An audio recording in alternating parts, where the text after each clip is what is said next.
ہمارے پاس جب لوگ آتے ہیں اور وہ داخل طریقت ہوتے ہیں تو ہم جو بنیادی چیزیں ان کو بتاتے ہیں تو ان میں سے ایک چیز یہ لازمی بتاتے ہیں کہ رزق پاک نہیں ہوگا تو باطن روشن نہیں ہوگا. یہ بنیادی بات ہے.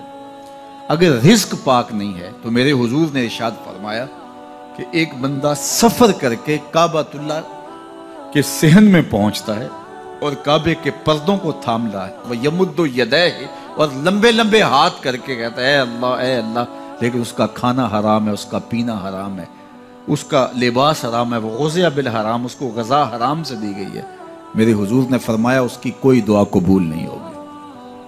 سفر کیا, جنگل پہاڑ کاٹے, سمندروں کو پاٹ کر کے آگے گیا, ہواؤں کے کلیجے چیر کے آگے بڑھا, مہینوں کی مسافتیں طے کر کے گیا اور کعبۃ اللہ کے سامنے کھڑا ہے, سین حرم میں مطاف میں کھڑا ہے, لیکن اس کا جسم حرام سے پلا ہے. اس نے جو پہنا ہے اس لباس کا تانا یا بانا حرام کا ہے, اس کو غذا حرام کی دی گئی ہے, اس نے پیا حرام کا ہے, اس نے کھایا حرام کا ہے, تو پھر اس کا یہ سارا سفر رائے گاں چلا جائے گا, اس کو کچھ نصیب نہیں ہوگا. تو سب سے پہلی شرط اس عنوان سے عقل حلال ہے.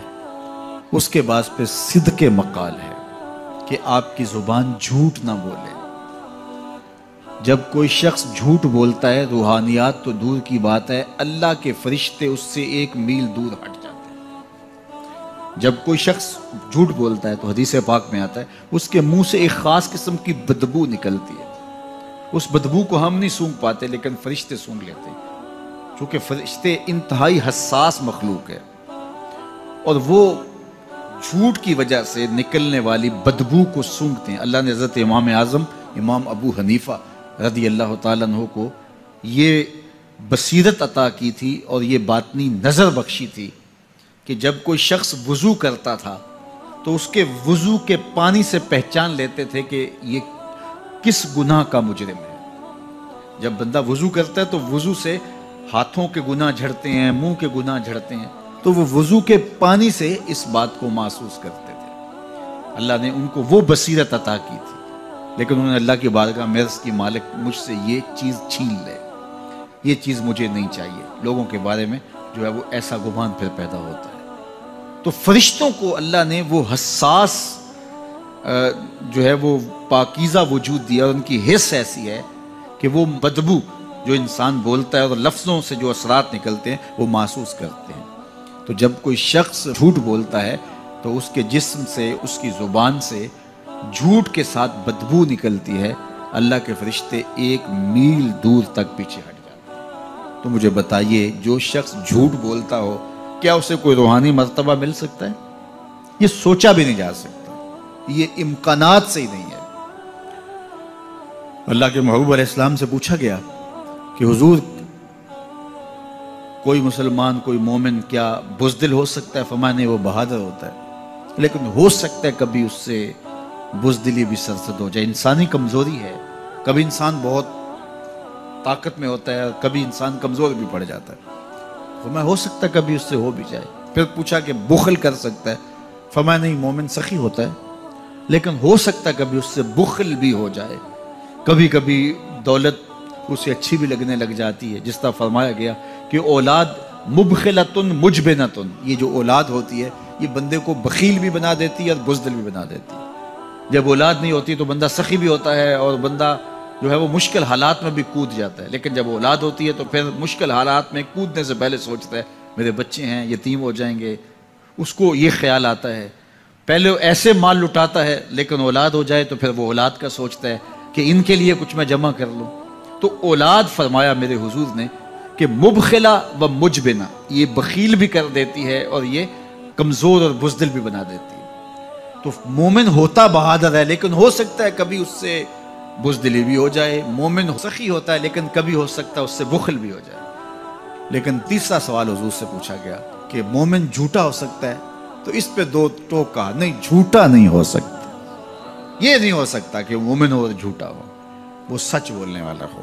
تو عقل حلال اور صدق مقال, یہ 2 خوبیاں جو ہیں یہ اہل اللہ کا طرائے امتیاز ہے اور یہ مجھے اور آپ کو اختیار کرنی چاہیے. حضرت خلیل اللہ جب وادی غیر ذی زرع میں سیدہ ہاجرہ اور ان کے معصوم نو نہال کو چھوڑ کر کے جانے لگے۔ ایسی وادی جہاں حیوانی وجود بھی نہیں تھا، نباتات بھی نہیں پائے جاتے تھے، پانی کا ایک قطرہ بھی دستیاب نہیں تھا، کالے سیاہ محیط پہاڑ جیسے فولاد پگھلا کے ڈال دیا ہو، وہ وادی جہاں دن کو بھی خوف آئے، وہاں حضرت ہاجرہ نے راتیں بھی گزاری۔ کتنا دردناک لمحہ تھا جب سحری کا وقت ہوا، حضرت خلیل اللہ دعائیں دے کے رخصت ہونے لگے، حضرت ہاجرہ سلام اللہ نے آگے بڑھ کے اپنے شوہر نامدار کا دامن پکڑ لیا، تمسکت بیزیالہ، دامن پکڑ کے بولی میرے شوہر نامدار، اس محیب وادی میں، اس پہاڑوں کے دامن میں جہاں دن کو بھی خوف آئے، نو نہال معصوم کے ہمراہ مجھے چھوڑ کے کہاں جا رہے ہو؟ حضرت خلیل اللہ نے کوئی جواب نہیں دیا۔ پھر قدم اٹھایا تو زوجہ نے پھر دامن پکڑا، پھر وہی سوال، پھر کوئی جواب نہیں آیا۔ تیسری مرتبہ دامن پکڑا، خلیل اللہ کی جانب سے کوئی جواب نہیں آیا، تو خاتون خود بولی کیا اللہ کا حکم تو نہیں؟ تو حضرت خلیل اللہ نے کہا نعم، ہاں اسی کا حکم ہے۔ حضرت ہاجرہ نے دامن چھوڑ دیا، کہا جائیے، خیر سے جائیے، اگر اس کا حکم ہے وہ ہمیں ضائع نہیں ہونے دے گا۔ جہاں دن نہیں گزارے جا سکتے تھے، پھر اس خاتون نے وہاں راتیں بھی کاٹی۔ وہ وادی جس میں وحشت بھی قدم رکھتی تھی ڈر ڈر کے، جہاں پھرتے تھے آوارہ تھپیڑے بادے سر سر کے، جہاں پر گھاس اگتی ہے، جہاں نہ پھول کھلتے ہیں، مگر وہ سرزمین ہے آسماں بھی جھک کے ملتے ہیں۔ اپنی پاک باز بیوی اور نو نہال بیٹے کو چھوڑ کے حضرت خلیل اللہ دعائیں دے کے رخصت ہو گئے۔ تھوڑا سا توشہ تھا، 2-1 دن کے بعد ختم ہو گیا۔ پھر ماں کی چھاتی سے دودھ بھی خشک ہو گیا، نو نہال پیاس سے تڑپنے لگا۔ ماں تو پھر ماں ہوتی ہے، تڑپتی ہوئی ممتا کا دل بے قرار ہوا۔ ایک پتھر کے سائے میں معصوم اسماعیل علیہ السلام کو لٹایا اور پانی کی تلاش میں جبل صفا پہ چڑھی۔ اطراف میں آسمانوں کی طرف دیکھا، کہیں کوئی پرندے اڑتے دکھائی دیں اور پانی کا نشان ملے اور میں وہاں سے بیٹے کے لیے 2 بوند لے آؤں، لیکن کچھ دکھائی نہیں دیا۔ تا حد نظر پھیلا ہوا آسمان ہی آسمان ہے اور پہاڑ ہی پہاڑ نیچے دکھائی دیتے ہیں۔ پھر مروہ پہ آئیں، درمیان میں نشیبی جگہ تھی، وہاں بیٹے کا من مونا چہرہ دکھائی نہیں دیتا تھا، دوڑ کے گزری اور جا کے صفا پہ گھوم کے دیکھا، کچھ نظر نہیں آیا۔ ادھر بھی دیکھ لیا، ادھر بھی دیکھ لیا، لیکن ماں تھی۔ پھر دوبارہ صفا پہ آئی، صفا پہ دیکھا، کچھ دکھائی نہیں دیا۔ پھر تڑپ کے مروہ پہ آئیں، وہاں پھر دیکھا، کچھ دکھائی نہیں دیا۔ پھر صفا پہ آئی، کبھی صفا پہ کبھی مروہ پہ، تڑپتی ہوئی ماں کی ممتا، بے قرار دل، ادھر پانی کی پیاس سے تڑپتا ہوا معصوم اسماعیل پتھر کی اوٹ میں۔ درمیان سے ماں گزرتی ہے تو بھاگ کے گزرتی ہے کہ بیٹے کا من مونا چہرہ بھی نگاہوں کے سامنے رہے۔ ذرا منظر تو دیکھو کتنا دل آویز ہے۔ اللہ اکبر، سینوں میں پتے پانی ہو جائیں، پتھر بھی ہو تو پگھل جائے اس زہرہ گداز داستان سے، لیکن اللہ پر توکل اور ماں کی بے قراریاں، کبھی صفا پہ کبھی مروہ پہ، زبان پہ شکایت نہیں ہے۔ پھر جب مروہ پہ پہنچتی ہیں، 7 چکر مکمل ہو گئے، تو ادھر کیا دیکھا کہ معصوم اسماعیل ایڑیاں رگڑ رہا ہے۔ ماں کا دل ڈولنے لگا کہ بیٹا آخری لمحوں میں دوڑی کہ بیٹے کو جا کے اپنی چھاتی سے چمٹاؤں، ہو سکتا ہے 2 قطرے دودھ کے اس کی زندگی کی آس بندھا دیں۔ تو ماں دوڑتی ہوئی آئی، لیکن جب قریب آئی تو منظر بدلا ہوا تھا۔ معصوم کی ایڑیوں کے رگڑنے سے تازہ چشمہ پھوٹ رہا ہے، پانی ہے کہ بے قابو ہونا چاہ رہا ہے۔ آگے بڑھی، جلدی جلدی مٹی کی منڈھیری کرتے ہوئے کہا زم زم، رک جا رک جا۔ اللہ اکبر۔ ہاجرہ سلام اللہ علیہا نے حضرت اسماعیل کی محبت اور اپنے رب پر توکل کی انوکھی اور البیلی داستان رقم کی۔ کہا ہاجرہ تو نے بھی حد کر دی، لیکن قیامت تک تیری راہوں کو بھی جلوہ گاہ بنا دیں گے۔ یہاں نبی بھی دوڑیں گے، ولی بھی دوڑیں گے، غوث بھی دوڑیں گے، کتب اور ابدال بھی دوڑیں گے، شہنشاہ بھی دوڑیں گے، کج کلا بھی دوڑیں گے۔ یہ دوڑنا ہم عبادت بنا دیں گے، حتیٰ کہ امام الانبیاء بھی ان راہوں کی سائی کرتے رہے۔ عجیب رنگ، عجیب منظر اور عجیب کیف کا عالم۔ اچھا، یہاں رک کے ایک بات کرنا چاہوں گا، اگر آپ کی توجہ ہو، جہاں حضرت ہاجرہ دوڑیں اور ان کے مبارک قدم وہاں لگے اور لگ کے ہٹ گئے، عارضی نسبت ہے، مستقل نسبت نہیں ہے۔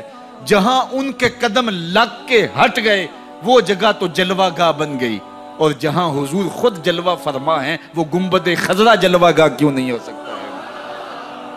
اب یہ پانی جہاں حضرت اسماعیل کے قدم لگے، یہ پانی دنیا کا عظیم ترین پانی ہے، اور پھر اس کا پروٹوکول یہ ہے، اس کو کھڑے ہو کے پیا جاتا ہے۔ یار یہاں بھی روک کے ایک بات کہہ دوں، حضرت اسماعیل کے قدموں کو چھونے والے پانی کا پروٹوکول ہے کہ اس کے لیے کھڑے ہو جائیں، اور حضرت اسماعیل مسجد اقصیٰ میں جس کے پیچھے کھڑے ہو کے نماز پڑھتے ہیں اس امام کے لیے کھڑے ہو کے مصطفیٰ جان رحمت پہ لاکھوں سلام پڑھ لیں تو اس میں شرک کہاں سے آ جائے گا؟